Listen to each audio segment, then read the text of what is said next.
The rise of a storm god. The gods of the ancient world were not eternal and unchanging. Some endured for millennia with little alteration, while others flared into prominence only to vanish as quickly as they appeared. For a deity to survive, it had to walk a delicate line, unchanging enough to inspire loyalty, yet flexible enough to adapt to new civilizations, new rulers, and new ways of thinking. Yahweh was one such god.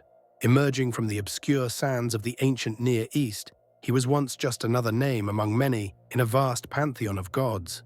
A storm god, a warrior god, a protector of nomadic clans, hardly the image of the singular all-powerful deity known today. And yet, over the centuries, his name would not only survive but transform, becoming the one true God for billions. But Yahweh's origins are shrouded in mystery. His name first appears in historical records as a vague reference in Egyptian texts from the 14th and 13th centuries BCE. The pharaoh Amenhotep III recorded a list of enemies that included a group called the Shasu of Yahweh. The Shasu were nomadic tribes who roamed the deserts of modern-day Jordan and Israel, often depicted as raiders and outlaws. The inclusion of Yahweh's name suggests that, at this time, he was not yet a universal deity, but rather a localized tribal god, a divine protector of a wandering people. The connection between the Shasu and the early Israelites remains unclear, but clues suggest that Yahweh's cult was already in motion by the time Egypt recorded these references.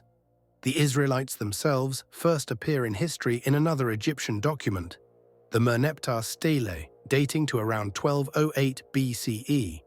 This inscription boasts of the pharaoh Merneptah's military victories, including the destruction of a group called Israel. Unlike the other names on the stele, which refer to cities, Israel is marked as a people, not a place, a nomadic or semi-nomadic tribe living in the highlands of Canaan. These early Israelites had no empire, no great cities, no centralized power, but they had a god, and as their identity took shape, so too did the transformation of their deity. Yahweh's character in this period remains elusive, but early Israelite texts offer hints. One of the most ancient poetic fragments in the Hebrew Bible, found in Exodus 15, describes Yahweh as a warrior, a god who shatters enemies and throws horse and rider into the sea. This is not yet the God of universal love or philosophical abstraction. This is a God of battle, a deity who fights for his people and crushes their enemies beneath his wrath. But Yahweh was not alone in the divine world of the ancient Near East. To survive, he would have to compete, and ultimately assimilate the traits of older, more established gods. This process would be long and complicated, but it would shape Yahweh into something more than a mere storm deity.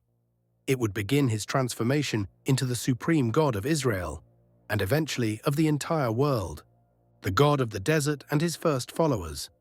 The earliest Israelites were not city dwellers, they were highland settlers, herders and former nomads, carving out an existence in the rugged, arid terrain of Canaan.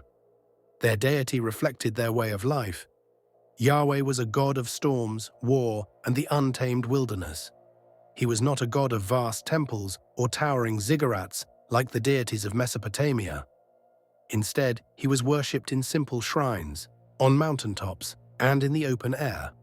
Ancient hymns and poems describe Yahweh's homeland as lying far to the south, in the regions of Seir, Edom, and Teman, harsh desert lands stretching from southern Jordan to northwestern Arabia.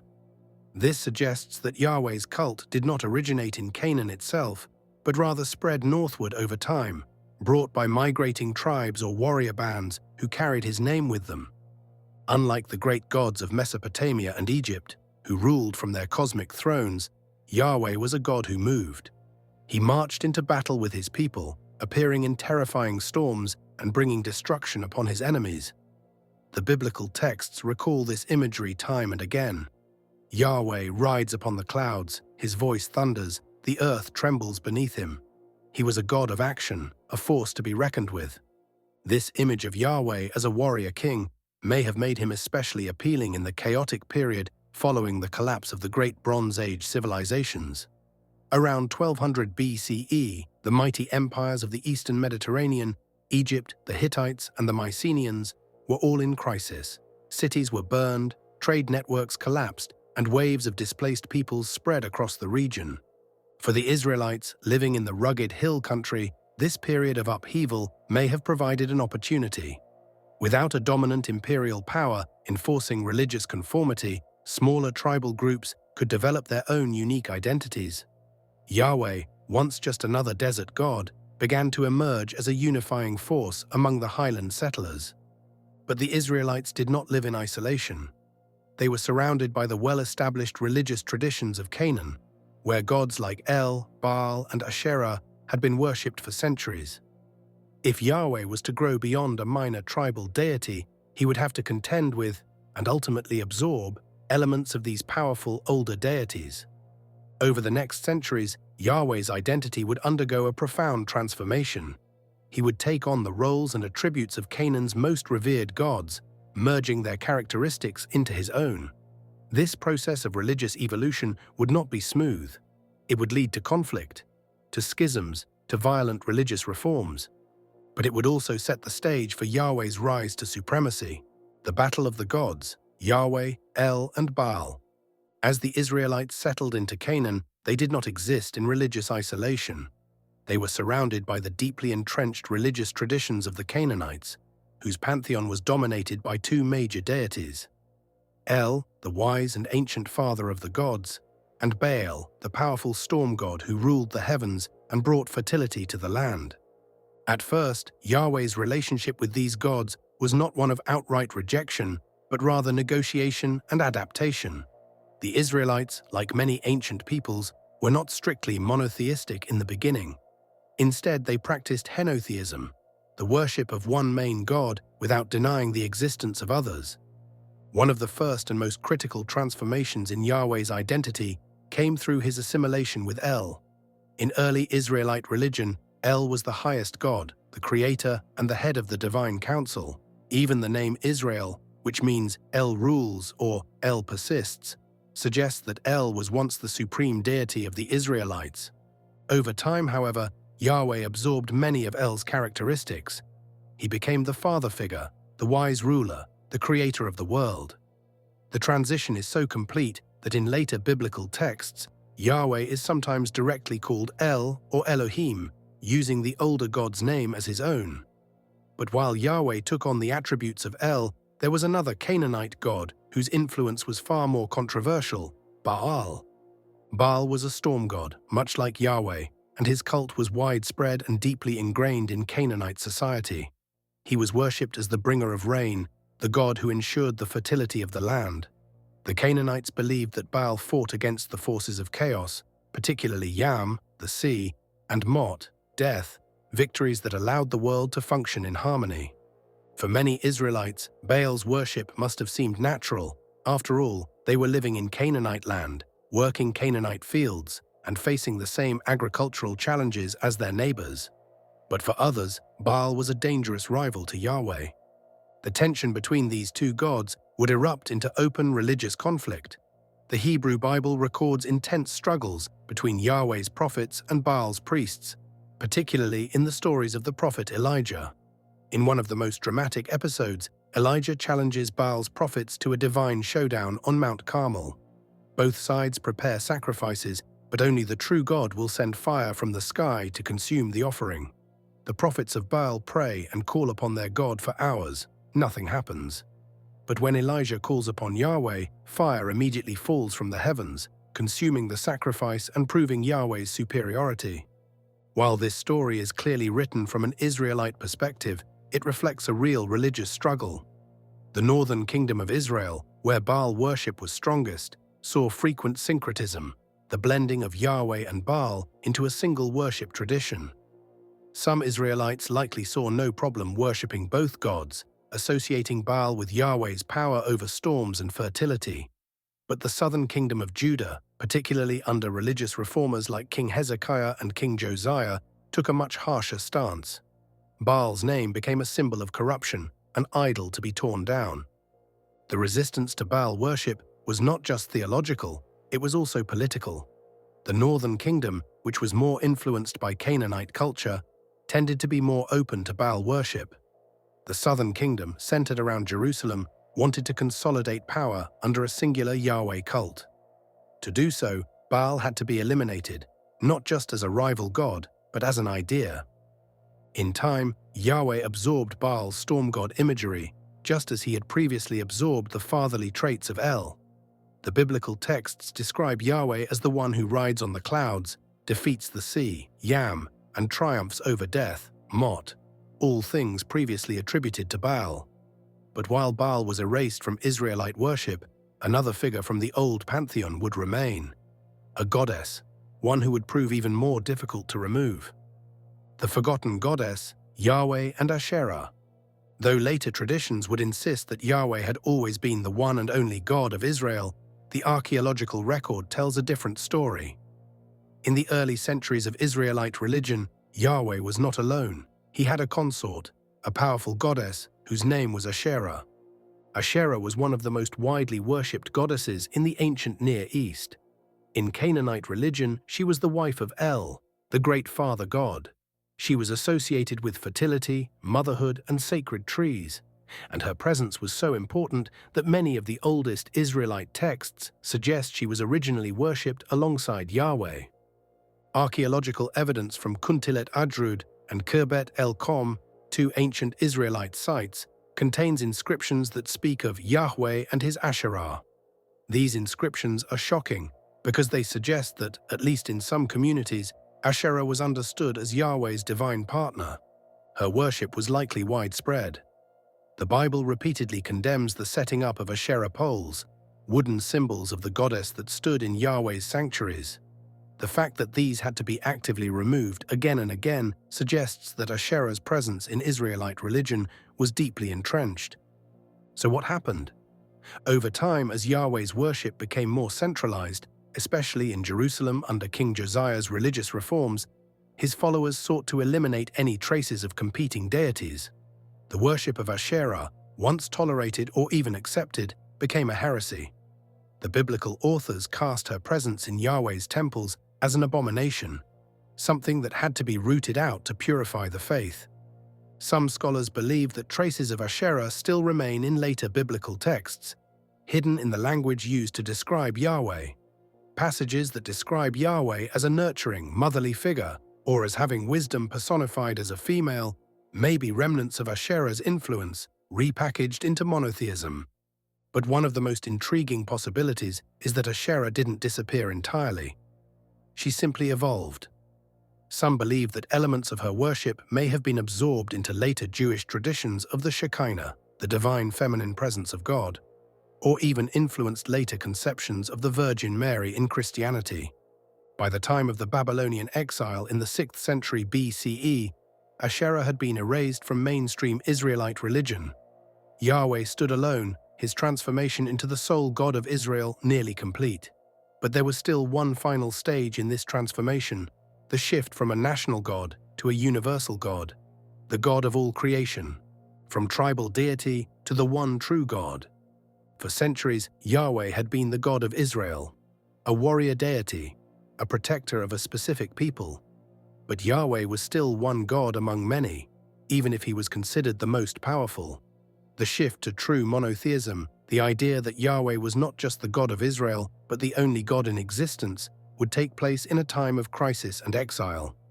In 586 BCE, disaster struck. The mighty Babylonian Empire under King Nebuchadnezzar II swept into Judah. The city of Jerusalem was burned, the temple of Yahweh, the very heart of his worship, was reduced to rubble, and thousands of Israelites were taken as captives into exile in Babylon. For the Israelites, this was more than just a political defeat. It was a theological catastrophe. In the ancient world, when a nation fell, it often meant that its gods had been defeated. If Yahweh was truly the most powerful God, how could he have allowed his own temple to be destroyed? In exile, the Israelites were confronted with the grandeur of Babylonian religion. The Babylonians worshipped the god Marduk, the supreme deity of their empire. They had vast temples, an elaborate priesthood, and myths that told of Marduk's great victories over chaos. And yet, despite their captivity, many Israelites refused to abandon their faith. Instead, their understanding of Yahweh began to change in a radical way.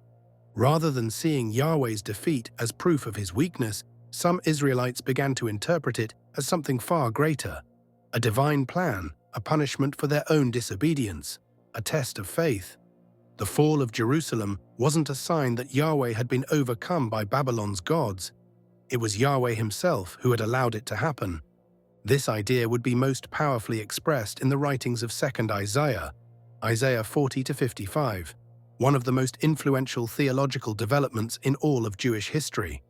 In these texts, Yahweh is no longer just the God of Israel. He is the God of the entire universe. I am Yahweh, and there is no other. Apart from me, there is no God.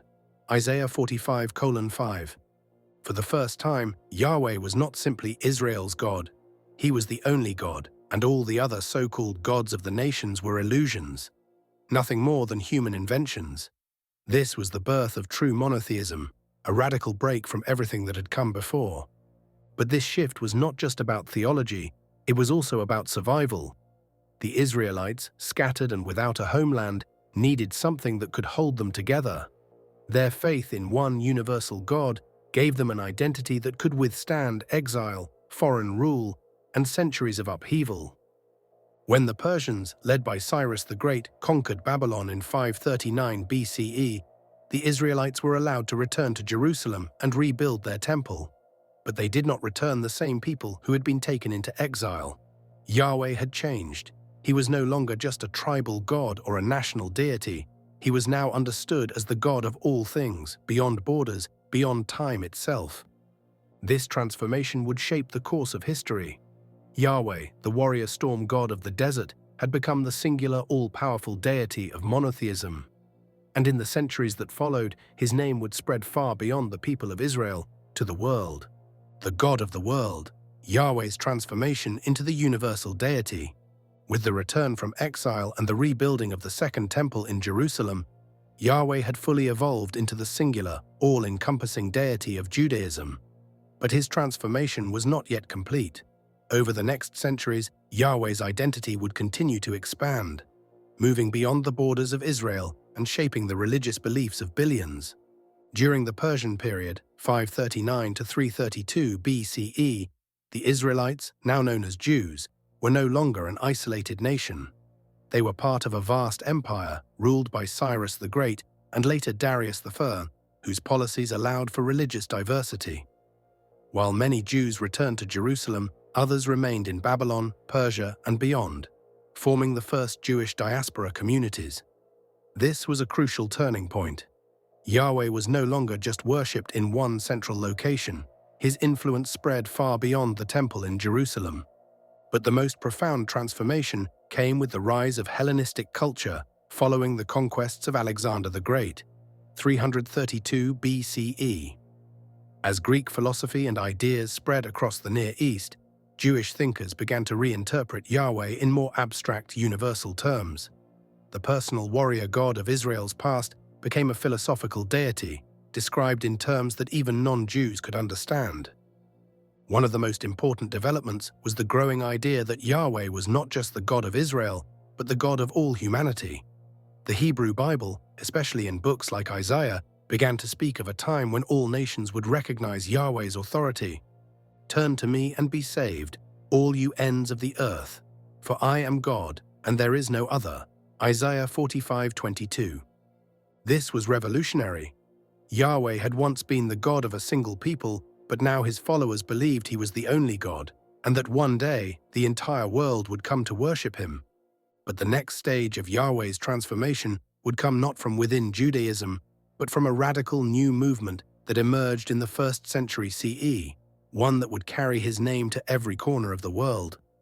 This was the beginning of Christianity. A group of Jewish followers, inspired by the teachings of Jesus of Nazareth, began to spread the message that Yahweh's plan for the world had been fulfilled, that the Jewish God was now reaching out to all nations, offering salvation to everyone, not just the Israelites.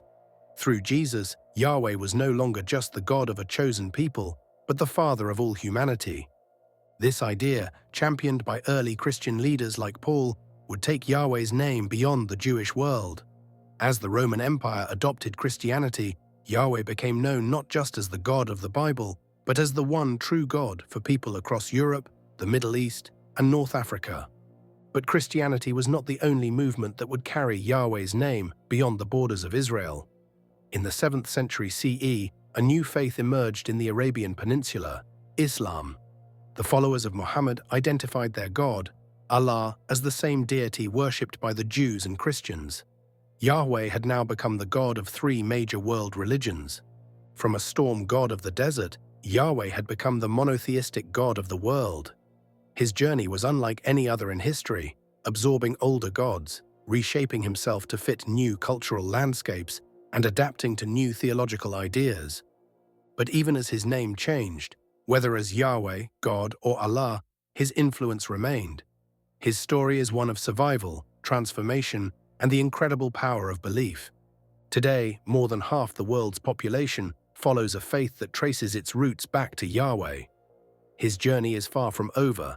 His story continues. The legacy of Yahweh, a God beyond time, Yahweh's transformation from an obscure storm god to the singular deity of monotheism, is one of the most profound religious evolutions in human history. But his journey did not end with the rise of Judaism, Christianity, and Islam. His influence has continued to shape philosophy, politics, culture, and even the way we understand the divine. One of the most lasting effects of Yahweh's rise was the creation of the monotheistic worldview, the belief that there is one ultimate, transcendent deity governing all of existence. This idea reshaped not only religion, but also ethics, law, and philosophy. The concept of a single, moral God laid the foundation for many of the legal and moral systems that still govern societies today. In philosophy, the idea of Yahweh became intertwined with concepts of absolute being, existence, and morality. Thinkers like Maimonides, Aquinas, and Avicenna explored Yahweh's nature in increasingly abstract terms, moving from the biblical image of a personal deity to a universal philosophical principle, the unmoved mover, the source of all being. In politics, Yahweh's legacy became deeply tied to ideas of divine kingship, justice, and governance. Monarchs ruled by the grace of God, empires were built in his name, and revolutions were fought over interpretations of his will. From the rise of Christian Rome to the Islamic caliphates, from the divine right of kings in medieval Europe to the religious motivations of modern movements, Yahweh's influence has been deeply embedded in the political fabric of history. In culture and art, Yahweh has been depicted in countless forms, painted in Renaissance frescoes, invoked in poetry, and questioned in literature and philosophy. His name has been used to justify both great acts of compassion and unspeakable acts of war, showing the power and complexity of religious belief. But perhaps the most remarkable aspect of Yahweh's legacy is his continued presence in the modern world. Despite thousands of years of change, debate, and reinterpretation, he remains the central figure in the faith of billions. Even as science, secularism, and new philosophies have reshaped human thought, Yahweh has endured. His journey from a warrior god of the deserts to the timeless, omnipotent deity of three major world religions stands as a testament to the power of human belief and the ability of religious ideas to evolve with civilization. The story of Yahweh is not just the story of a god, it is the story of humanity itself. The endless evolution, Yahweh in the modern world. Even in an age of scientific discovery, technological advancement, and increasing secularism, Yahweh's influence has not faded. Instead, he continues to evolve, reshaped by new interpretations, cultural shifts, and philosophical debates. Theological adaptations. In modern Judaism, Yahweh remains central, but is often understood in more abstract, mystical, or philosophical terms. Some Jewish traditions emphasize the unknowable, transcendent aspects of God, while others focus on Yahweh's role as an ethical guide rather than an intervening force in history. In Christianity, Yahweh's identity has been deeply connected to Jesus Christ, leading to new theological developments about the nature of God. Christian denominations have debated Yahweh's character for centuries. Is he a God of love or a God of judgment? Is he active in the world or a distant, silent presence? These questions continue to shape faith and doctrine. In Islam, Allah, understood as the same deity as Yahweh, is seen as the ultimate, indivisible, and all-powerful being, Islamic scholars continue to discuss his attributes, his relationship with humanity, and his role in determining fate and free will. Science and the challenge of faith. The rise of modern science has challenged traditional religious narratives, including the biblical portrayal of Yahweh as the creator of the universe. Concepts like the Big Bang, evolution, and neuroscience have led some to question whether Yahweh is still relevant in explaining the origins of existence. However, many believers have reconciled faith and science, seeing Yahweh not as a literal figure from ancient texts, but as a deeper guiding force behind all reality. The rise of secularism and atheism. In an increasingly secular world, many people have moved away from traditional religion, questioning Yahweh's existence altogether. The new atheism movement, led by figures like Richard Dawkins and Christopher Hitchens, has directly challenged the idea of Yahweh as a real intervening deity. However, even among atheists and agnostics, Yahweh's cultural and historical influence is undeniable. His name and stories continue to shape ethical discussions, literature, and social values. New spiritual movements and Yahweh's reinterpretation. Even outside of traditional monotheistic religions, Yahweh's image is still being reimagined. Some New Age and mystical traditions incorporate elements of Yahweh into their beliefs, blending ancient religious concepts with modern spirituality. Yahweh has even appeared in science fiction, philosophy, and pop culture, symbolizing both divine authority and the mysteries of existence. Yahweh's future. What does the future hold for Yahweh? Will he continue to be worshipped in new and evolving forms? Will he be reinterpreted yet again to fit humanity's changing worldview? Or will he, like the many gods before him, slowly fade into myth? For now, one thing is clear: Yahweh's story is far from over. His journey from a tribal storm god to the divine force behind the world's largest religions has lasted thousands of years. Whether as a deity, a symbol, or a cultural force, he remains one of the most enduring and influential figures in human history. The immortal name, Yahweh's place in human history. From the thunderous deserts of the Bronze Age to the temples of ancient Israel, from the exilic visions of Babylon to the rise of global monotheism, Yahweh's story is not just the story of a god, it is the story of human civilization itself. Empires have risen and fallen in his name. Philosophers have debated his existence. Prophets, priests, and scholars have redefined him for every generation. And yet, through all the wars, exiles, religious transformations, and scientific revolutions, Yahweh has endured. His evolution is unparalleled. No other god has transformed so completely while remaining at the center of billions of lives. He has been a warrior, a king, a father, a judge, and a cosmic force beyond comprehension. Each era has reshaped him to fit its needs, yet he remains recognizably the same deity, first worshipped by desert tribes thousands of years ago. But is Yahweh truly eternal? Will his name endure for another 1,000 years? History suggests that even the mightiest gods can fade. Once the people of Egypt could not imagine a world without Amun-Ra. The Greeks built towering temples to Zeus. The mighty gods of Mesopotamia ruled for millennia, only to be forgotten. Yet Yahweh has defied this pattern. Against all odds, his name remains. Perhaps this is because Yahweh is more than just a god. He is an idea, a force woven into the fabric of human thought, one that has adapted and survived like no other. His name is not merely spoken in worship, but debated in philosophy, questioned in science, and reflected in culture. Even those who reject him cannot escape his presence in the world's history. And so Yahweh's story continues. Will he remain the God of the future? Or will he too become just another figure in the myths of the past? Only time will tell, but for now his name endures.